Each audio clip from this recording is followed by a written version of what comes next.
Hello, I'm Professor Nick Hopkins. I'm the Law Commissioner for Property, Family and Trust Law at the Law Commission of England and Wales. The title of my lecture in this Blundell series is Making Our Homes Our Own, the Law Commission's reports on residential leasehold and commonhold. I'd like to start by thanking Janet Bignell for inviting me to give this lecture in the Blundell series this year, and for all of the work that's been done to ensure that the series can take place virtually in the circumstances that we're in. I'd also like to dedicate this lecture to Stuart Bridge, whose death was announced in the week that this lecture is being filmed. Stuart was one of my predecessors as Commissioner for Property, Family and Trust Law, and was also one of the speakers in the Blundell series of lectures that took place last year. On the 21st of July, the Law Commission published our final reports on enfranchisement, the right to manage and commonhold. These followed the publication in January of our report on options to reduce the price payable on enfranchisement. Collectively, these reports provide the blueprint for a once-in-a-generation change to how residential leasehold property is owned, and for commonhold to become the preferred alternative to leasehold. They follow public consultations that we held on each of the projects and that ran between September 2018 and April 2019.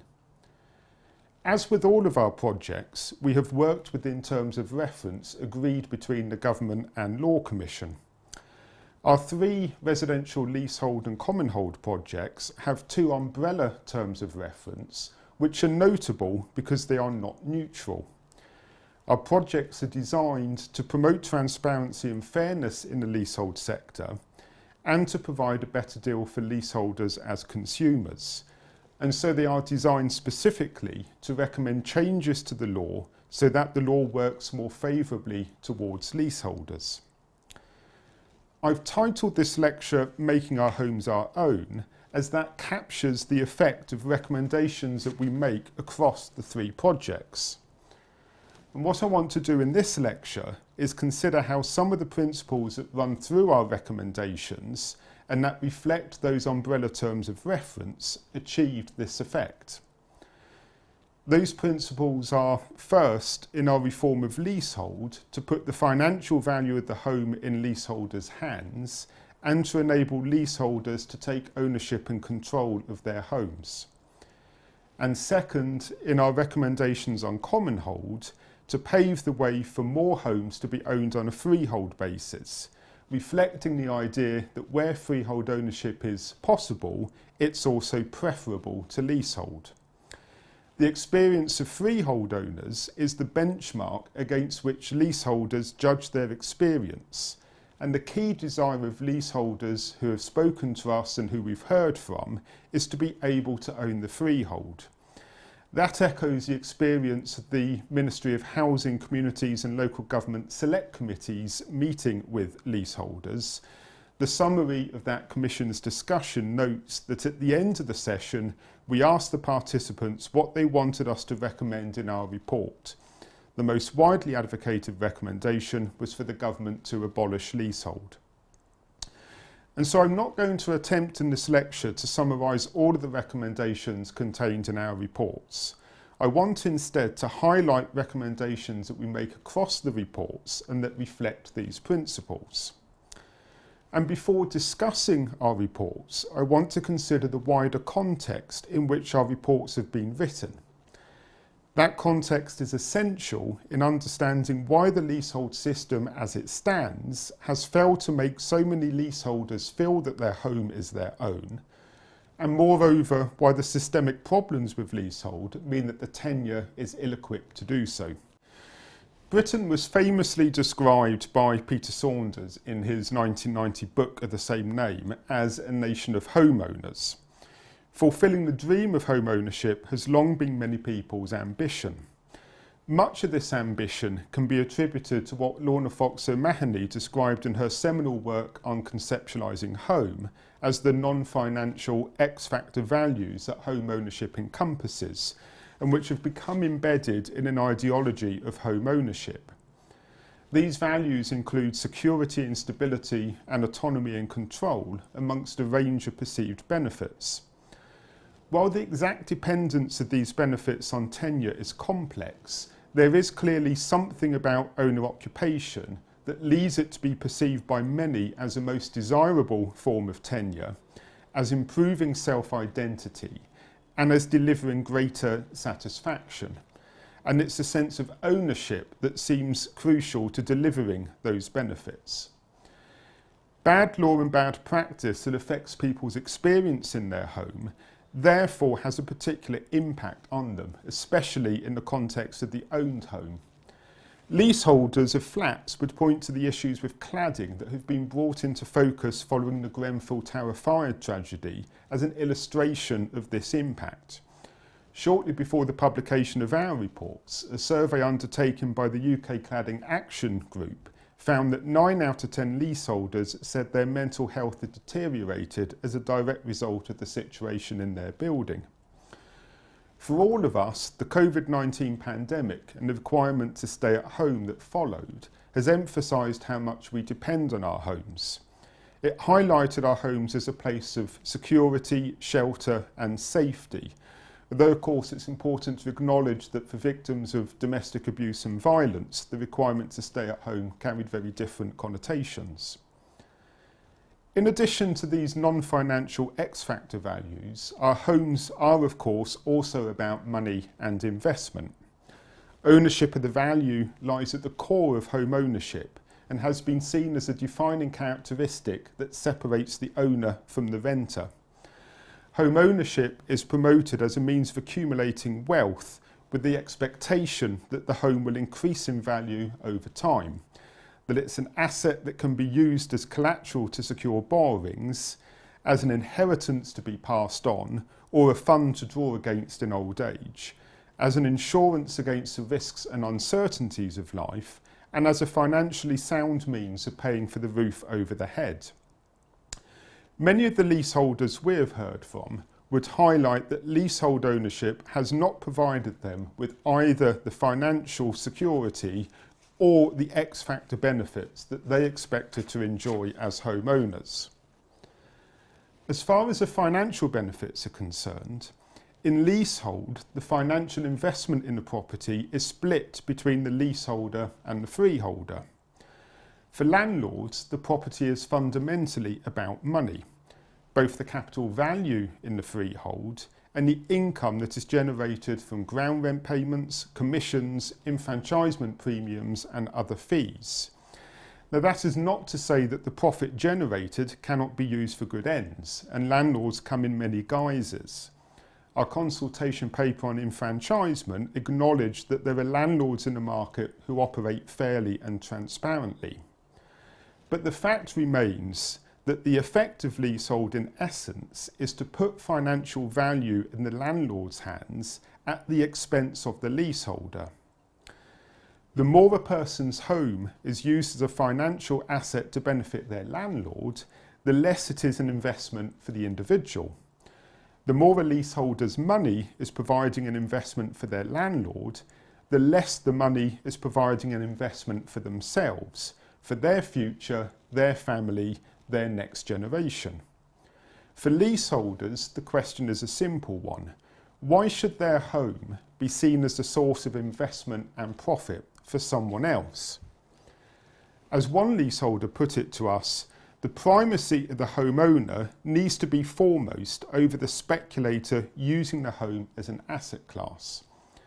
And as another said, reflecting on their experience, now, after living in our home for 25 years, the landlord claimed he was retiring and offered to sell us the freehold for almost £20,000. So we have invested and protected our home for that time, and now we are expected to buy our home again for almost 20% of the original purchase price. How is that even fair or moral? As far as the non-financial benefits are concerned, with a wide range of benefits associated with home ownership, I'll highlight just the two I mentioned earlier: security and stability, and autonomy and control. It is often claimed that home ownership offers greater security and stability than renting, providing a sense of place and permanence. In practical terms, owning may be the only means of providing long-term security of tenure, in contrast to short tenancies that dominate in the private renter sector and what's been described as a fragile safety net of social rented accommodation. Of course, this security is not absolute. Rather than a nation of homeowners, Lord Diplock referred to us as a real property mortgaged to a building society owning democracy. And security is often dependent on our ability to pay our mortgage. But leaseholders have the additional and draconian risk, that of forfeiture, and the loss not only of the home, but of any financial investment they have in the home. One of the projects Stuart Bridge led as Commissioner was our work on termination of tenancies, and that work recommended the abolition of forfeiture. It's work in which there remains a keen interest and which we've recently been asked to update our recommendations for.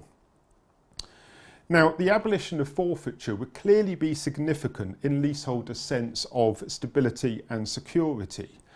But in a wider sense, leaseholders feel that the tenure, by its nature, is less secure than freehold.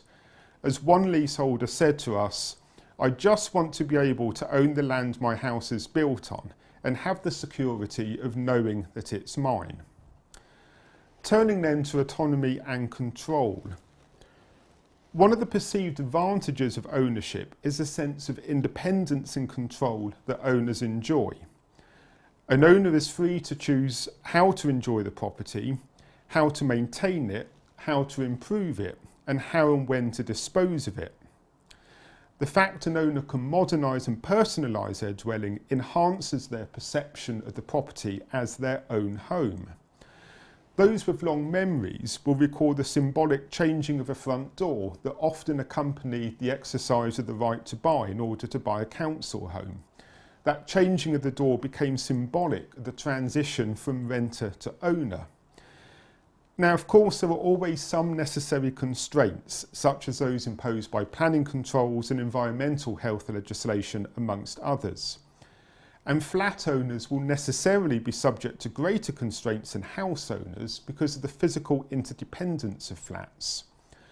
But for leaseholders, the lack of autonomy and control can be heightened by the landlord-tenant relationship and by the sense that an external third party has control over their home.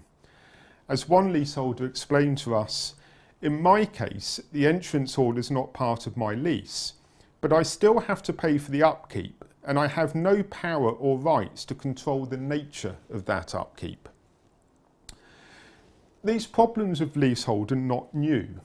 Indeed, they are the problems that provided the context in which Commonhold was introduced by legislation passed in 2002 to provide an alternative to leasehold ownership.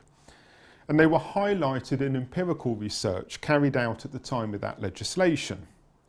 Cole and Robinson summed up the experience of leasehold home owners as that of being owners yet tenants.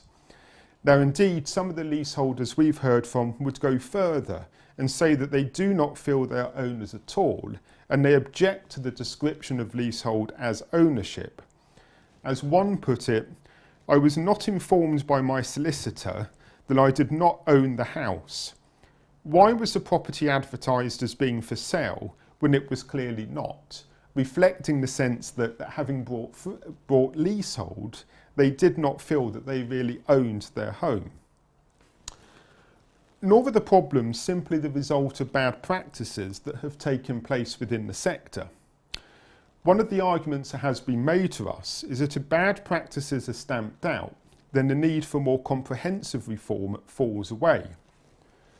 Our projects have never been about resolving specific instances of bad practice, nor do we accept that resolving them would prevent the need for wider reform.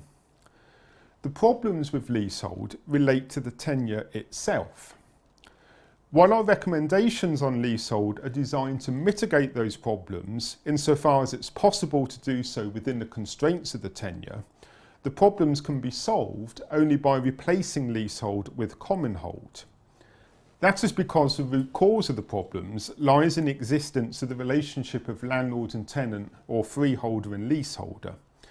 The relationship is inherently one of opposition, one of them and us, because the interests of the parties are different, as is reflected most clearly in the division between them of the financial value in the home.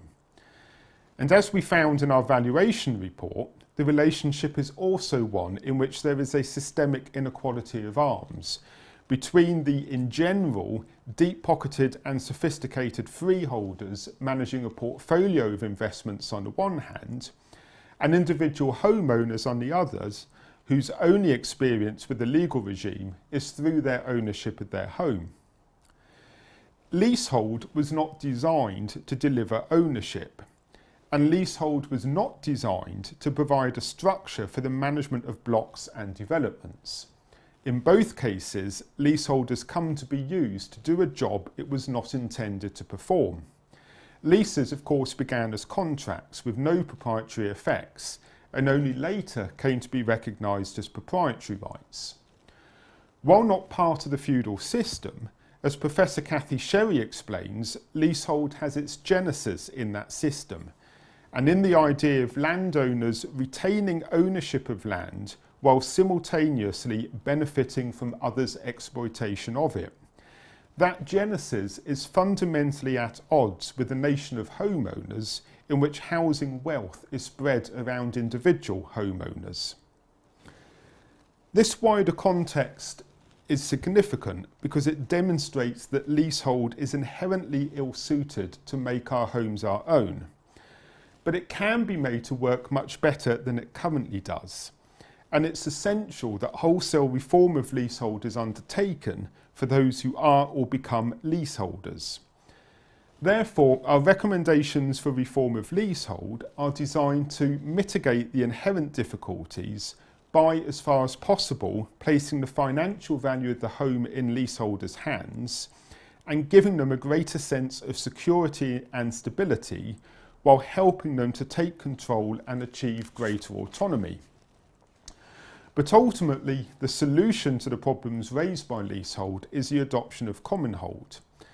As I said when giving evidence to the Ministry of Housing, Communities and Local Government Select Committee on leasehold, if Commonhold works, then we don't need leasehold. The terms of reference for our work on Commonhold are to reinvigorate Commonhold as a viable alternative to leasehold. But it's apparent that Commonhold should be seen not only as a viable alternative, but as the preferred alternative. Government has already announced its own plans to prohibit the sale of houses on a leasehold basis. That announcement is significant insofar as it recognises that where freehold ownership is possible, it is also preferable. And so for the remainder of this lecture, I want to talk about these two strands of our work: reform of leasehold on the one hand, and the reinvigoration of Commonhold on the other. And I want to highlight how the principles I have identified that run through our reports are reflected in some of the recommendations that we have made.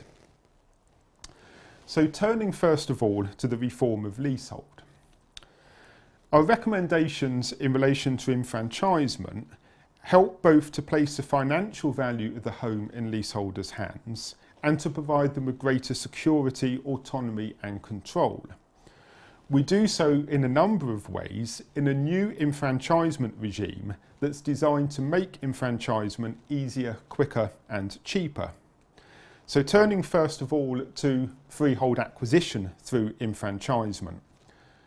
Enfranchisement provides a route out of leasehold for those who can buy their freehold individually. In the terminology of our report, those who can undertake an individual freehold acquisition or an IFA. But for these leaseholders, it's important to ensure that the benefits of freehold ownership are actually achieved. And so we make recommendations to protect them from the imposition of onerous or unreasonable obligations. In particular, our recommendations will protect leaseholders from obligations being imposed on them which are designed to generate a profit or an ongoing income stream for their freeholder even after the freehold has been acquired. Leaseholders who can collectively buy the freehold of their block, in the terms of our report, do a collective freehold acquisition or a CFA, can collectively obtain autonomy and control over its management and enhance their individual security by giving themselves very long leases.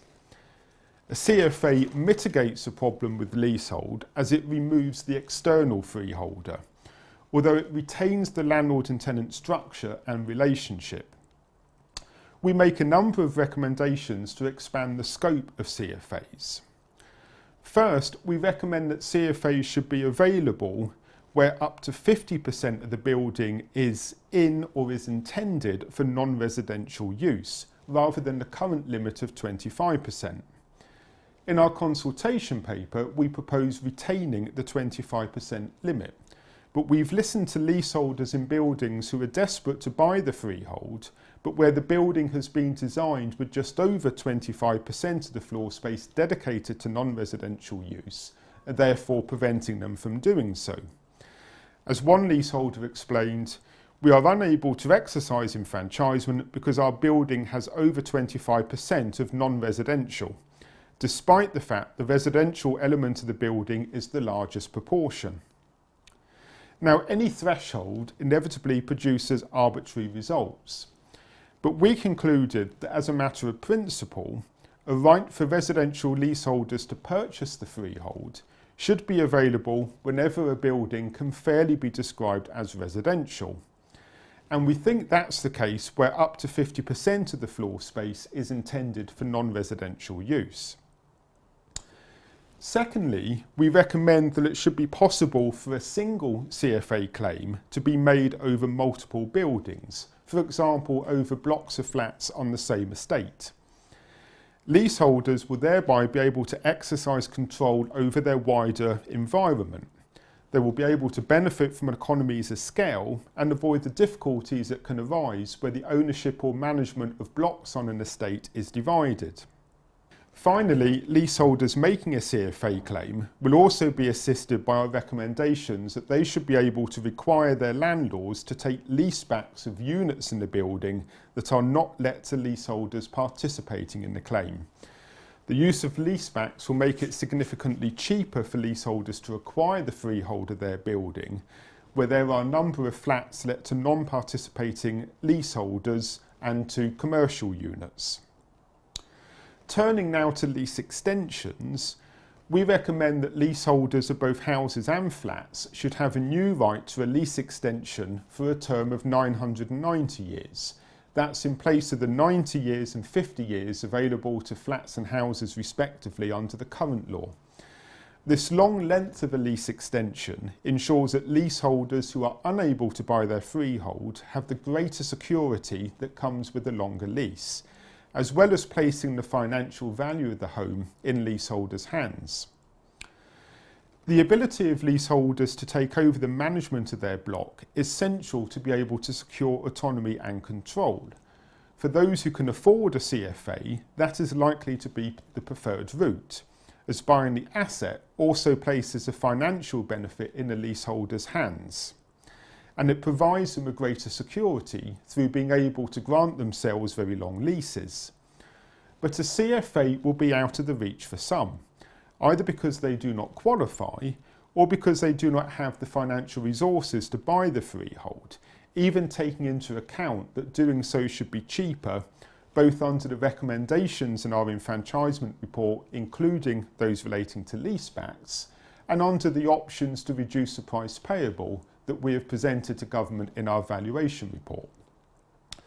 For these leaseholders, the RTM, the right to manage, remains a crucial right, and we make recommendations to enable more leaseholders to be able to benefit from it. Some of the key recommendations made in our RTM report mirror those that I've just described for enfranchisement. And so, for example, we recommend that the RTM should be able to be claimed in respect of buildings where up to 50% is in non-residential use. Again, an increase in the current limit of 25%.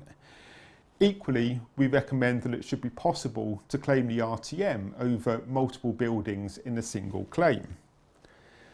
Additionally, we recommend expanding the scope of the RTM so that it's available in relation to houses as well as blocks of flats, and in respect of parts of buildings which do not satisfy the usual qualifying criteria of being self-contained parts, but which are nevertheless capable of being managed independently.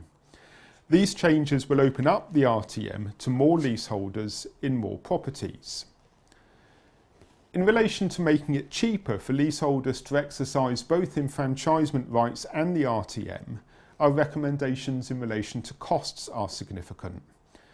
In relation to the RTM, we recommend removing the requirement that leaseholders pay the landlord's costs of the claim. In many cases, leaseholders claim the RTM because they cannot afford to bring an enfranchisement claim, and so removing the obligation to pay the landlord's costs will bring the RTM within reach of many more leaseholders. In relation to enfranchisement, our recommendations on costs are dependent on how government decides the premiums should be calculated. If premiums remain at a market value level, then, as with the RTM, the requirement leaseholders contribute to their landlord's costs would be removed, with some specific provision made for low value claims. If premiums are set below market level, then we recommend that leaseholders contribute to their landlord's costs through a fixed cost regime so that they know upfront what the cost will be. So the exact picture is dependent on which of the options for reform of the price in our valuation report government chooses to take forward. Our recommendations in relation to leasehold will have transformative effect in providing leaseholders with greater autonomy and control and security, and in shifting the financial value of the home from landlords to leaseholders. But their impact is constrained by the fact that, other than in the case of an individual freehold acquisition, the landlord-tenant relationship is retained. Ultimately, making flat owners' homes their own means moving them from leasehold to freehold ownership, and in English law, the mechanism for doing so is Commonhold. Commonhold achieves what leasehold doesn't. It is a bespoke scheme designed to provide a management structure for interdependent units so that individual units can be owned as freehold. It is analogous to schemes that are used around the world, such as strata and condominium title. In terms of security, as freehold owners, unit owners have an interest that lasts forever and that is not subject to forfeiture. Commonhold places autonomy and control firmly in the hands of the unit owners as freeholders of their unit and as members of the Commonhold Association that owns and is responsible for the management of the common parts. In this way, autonomy and control is necessarily enjoyed by unit owners both individually in respect of their unit and collectively in relation to the common parts. Some of our recommendations are designed to ensure that the balance between the individual and the collective in Commonhold works properly, and at identifying the specific collective that may be responsible for particular decisions. And so, for example, we recommend the use of sections within a Commonhold so that parts of a development can make decisions relating to their particular section, such as enabling residential and commercial sections to be autonomous and enabling different blocks to make and pay for decisions that only affect their block. In terms of balancing the individual and the collective, we recommend raising the voting requirement for changing the Commonhold's rulebook, the Commonhold Community Statement, from a simple majority to 75% as a special resolution. That's designed to help protect the legitimate interest of people who buy into a Commonhold. We also recommend providing a scheme of minority protection for owners who are particularly impacted by a decision. In Commonhold, there is no division of the financial value of the asset between the unit owners and a third party. There is no separate freehold asset.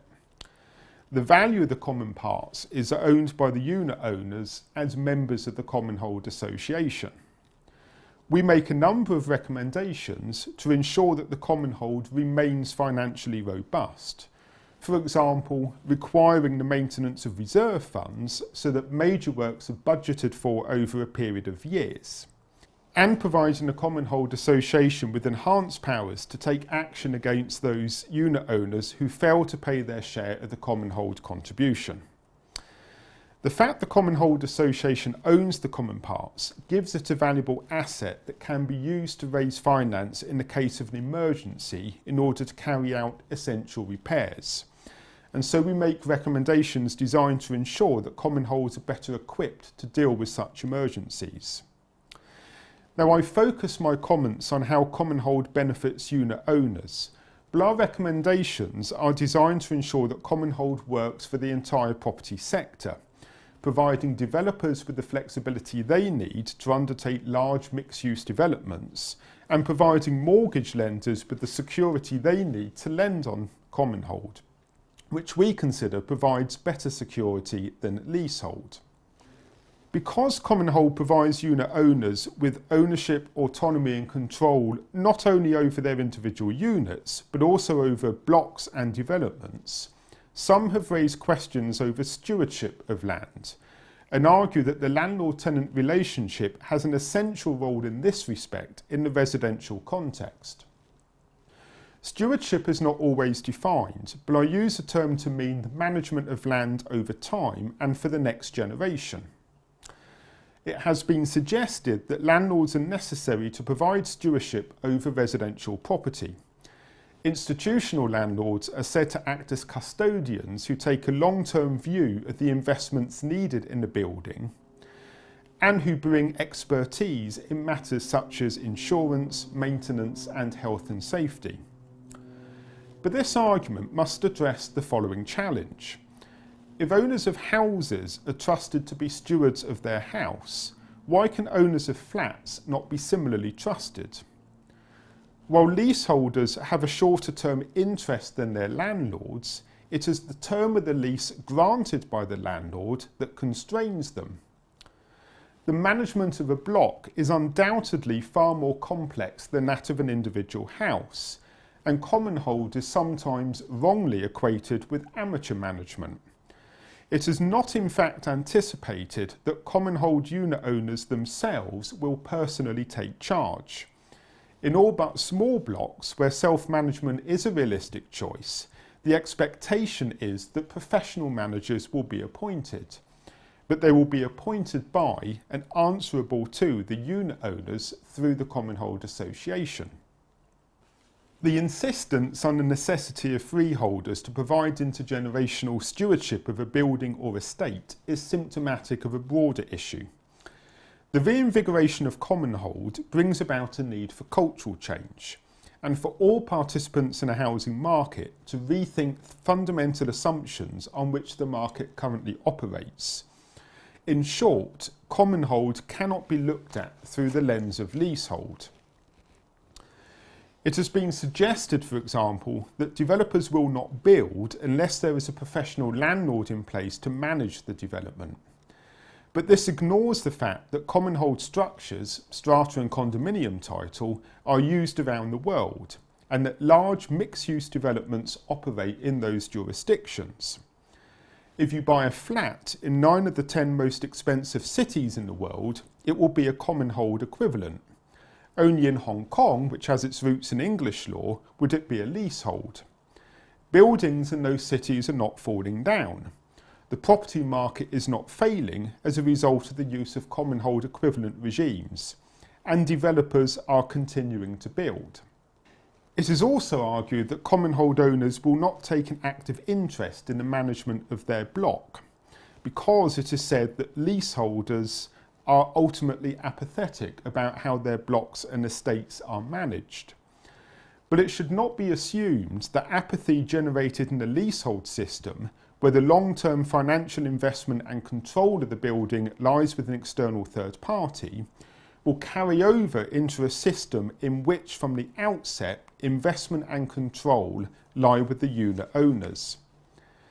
And it must be borne in mind that because Commonhold, unlike leasehold, is designed to provide a management structure for blocks and developments, Commonhold legislation provides a standardised structure that makes the task of management easier than it is in leasehold.